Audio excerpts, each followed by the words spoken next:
We were at her friend's bridal shower. Someone asked if I was going to propose soon. She laughed and said, "Please, if he ever gave me a ring, I'd melt it down and sell it." Everyone laughed. I didn't. I just left without a word. 2 days later, she was sleeping in her car, blocked from every account I paid for. Before we start, I just want to say thank you for being here. It means the world, but take a look at this. Only 8% of people watching are subscribed. If you enjoy these stories and want to support more of them, just one click makes a huge difference. So this happened about 2 months ago, and I'm just now able to talk about it without my blood pressure spiking. I, 32, was dating Melanie 29F for just over 3 years. We met through mutual friends at a brewery opening. She's a dental hygienist, and I restore vintage motorcycles for a living. Own a small but successful shop with 4 employees. Melanie moved in with me about a year ago when her roommate bailed on their lease. It was supposed to be temporary while she found a new place, but temporary turned into permanent. She never officially took over any bills. At the time, it didn't seem like a big deal because I owned my house, inherited from my grandfather along with the shop, and my business was doing well. For context, about 6 months after she moved in, Melanie lost her job. She said there was a personality conflict with the dentist she worked for. I later found out she'd been showing up late consistently. Anyway, I supported her financially for 3 months until she found a new position. During that time, I added her to my cell phone plan, set up Netflix, Hulu, etc., accounts for her, and got her a credit card as an authorized user on my account for emergencies, her word, not mine. Even after she started working again, she never offered to take over any of these bills or remove herself from my accounts. When I gently suggested she might want to get her own credit card now that she had income again, she got upset and said, I was keeping score in the relationship. So I dropped it. Fast forward to last month, Melanie's friend, Amber, was getting married and they were having a co-ed bridal shower, which is apparently a thing now. I didn't really want to go, but Melanie insisted since most of her friend group would be there, including people I knew. The shower was at some fancy restaurant with a private room, about 20 people, mostly couples. I knew maybe half of them. Everything was fine for the first hour. Food, drinks, the usual shower games. Then they did this thing where they asked the bride and groom questions about each other, and everyone was laughing and having a good time. After that game wrapped up, one of Amber's bridesmaids, I think her name was Taylor, looked over at our table and said, "So, Melanie, is this one going to put a ring on it soon or what?" Before I could even process the question, Melanie let out this exaggerated laugh and said, "Please, if he ever gave me a ring, I'd melt it down and sell it." The whole table erupted in laughter. Someone else chimed in with, "Girl, at least you could pay off your Nordstrom card." Melanie kept going. "Right. I mean, I love Mike, but marriage to a guy who spends his days covered in grease. My parents would die." More laughter. I just sat there completely blindsided. We'd actually talked about marriage before, casually, but still. She'd always indicated it was something she wanted eventually. And now she was mocking the very idea to her friends, mocking my profession. The conversation moved on, but I couldn't shake what had just happened. I excused myself to get some air and just left. Didn't say goodbye. Didn't make a scene. Just got in my truck and drove home. My phone started blowing up about half an hour later. Text from Melanie. "Where are you? Did you seriously just leave me here? What the F, Mike? Answer your phone. Are you seriously throwing a tantrum right now?" I didn't respond to any of them. Instead, I sat at my kitchen table and thought about our whole relationship. How much of it was real? How long had she seen me as some kind of joke to her friends? How many times had she laughed about the grease monkey behind my back? By the time she got home, Taylor drove her. I was in my garage, working on a 1978 Honda CB750 that needed a carburetor rebuild. Keeping my hands busy helps me think.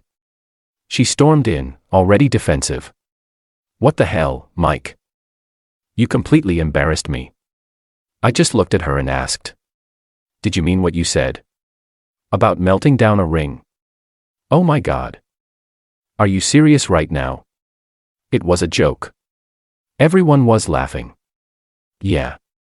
I noticed at my expense. Don't be so sensitive. You know how my friends are. We joke around. Do you actually want to marry me someday, Melanie? Because it didn't sound like it. She rolled her eyes. We're not having this conversation right now. I had to get a ride home because you had some kind of feelings crisis. I'm going to bed.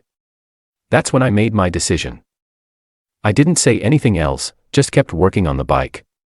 She went inside, probably thinking I'd follow and apologize. I didn't. I spent the night in the garage, sleeping on the old couch I keep out there. In the morning, I went to my shop before she woke up. Called my credit card company and removed her as an authorized user, called my cell provider and removed her line from my plan, changed all the streaming passwords, called my bank and froze my checking account. Opened a new one later that day and transferred most of my money. I wasn't trying to be vindictive. I just didn't see why I should keep financially supporting someone who clearly didn't respect me or our relationship. I didn't hear from her all day, which was unusual. When I got home around 7 p.m., she was waiting, looking worried. My card got declined at lunch today. She said immediately. Yeah. I removed you as an authorized user. Her eyes widened. What? Why would you do that? Because it's my account. And after yesterday, I'm reconsidering a lot of things. Are you punishing me for a stupid joke? No. I'm reevaluating why I'm paying for everything for someone who thinks so little of me as she'd mock me to her friends. That started a huge fight. She called me controlling, manipulative, cheap. Said real men take care of their women. Said I was throwing away 3 years over nothing. I stayed calm, which only made her angrier. Finally, I said, I think you should stay somewhere else for a few days while we both think about what we want. This is my home too, she yelled. Your name isn't on the deed, the mortgage, or any utility bill, I pointed out. Legally, you're just a guest here. She stormed out, saying she'd be staying with Amber. I figured that would be the end of it for a few days at least. But around 2 a.m., my security camera pinged with motion at the front door. I checked the feed to see Melanie trying to get in with her key, except I changed the locks that afternoon. The benefit of having a buddy who's a locksmith. I watched through the camera as she tried repeatedly, then started pounding on the door and ringing the bell. I didn't answer. Eventually, she gave up and went back to her car. The next morning, I checked the camera again and saw her car still in my driveway. When I looked out the window, I could see she was sleeping in the back seat. I went out to talk to her. She looked rough, mascara smeared, hair a mess. Why are you sleeping in your car? I asked. Amber's fiancé doesn't want me staying there, she mumbled, and my card got declined at the hotel. What about your parents, friends? My parents are in Florida, and I don't want to explain this to anyone else. I almost felt sorry for her. Almost. There's a Holiday Inn Express about 2 miles from here. I'll pay for 3 nights. That should give you time to figure things out. And then what? We just throw away 3 years together because of one comment. It wasn't just the comment, Melanie. It was the realization that you don't respect me or what I do, and maybe never have. I did pay for the hotel, even helped her move some clothes and essentials there, but I made it clear that we were done. And she needed to make arrangements to get her stuff from my house. Over the next 2 weeks, she cycled through anger, bargaining, and tears. Kept saying she never meant to hurt me, that her friends always talked trash about their partners, that it was all in good fun. Then she tried a different approach, claiming I'd financially abused her by cutting her off without warning and making her dependent on me. Said I owed her money for all the months she'd contributed to the household. When I asked what contribution specifically, she brought up groceries I paid, cooking, rarely, and emotional labor. I told her she was welcome to take me to court if she felt she had a case. She backed down pretty quick after that. It's been 2 months now. She's moved into a studio apartment across town and is dating some guy who works at her dental office. I got most of my money back from the credit card charges she'd made in the last few months. Thank you, consumer protection laws. Changed all my accounts, passwords, and subscription services. The shop is doing well. Just finished a custom build for a client in California that got featured in a motorcycle magazine. The house feels peaceful again. I've gone on a couple of casual dates. Nothing serious yet. Sometimes I wonder if I overreacted. Then I remember the look on her face when she made that melting down the ring comment. Not just what she said, but the casual contempt behind it. The easy way she diminished me and my work to get a laugh from her friends. When someone shows you who they are, believe them the first time. Update 1 week later. Thanks for all the comments and support. Didn't expect this to blow up like it did.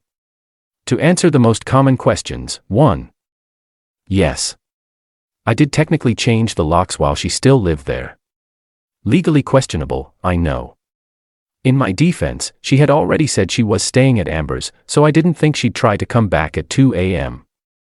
If she'd pushed the issue legally, I would have let her back in. 2. No. She didn't pay rent or utilities at any point, not even informally. She bought groceries occasionally with my credit card. That's it. 3. For those asking what she meant by emotional labor, apparently this included things like remembering your mom's birthday and managing our social calendar. Never mind that I've never forgotten my mom's birthday in my life.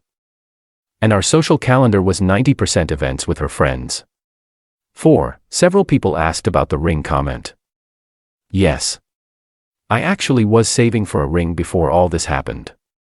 Had about $7,000 set aside specifically for that. That money is now going toward a new paint booth for the shop. 5. About her moving on so quickly, turns out she and dental office guy had been texting for a while before our breakup. Nothing I could prove as cheating, but the timeline is suspicious. And for the people calling me financially abusive, I supported her completely for 3 months when she lost her job. Paid for pretty much everything for the years she lived with me.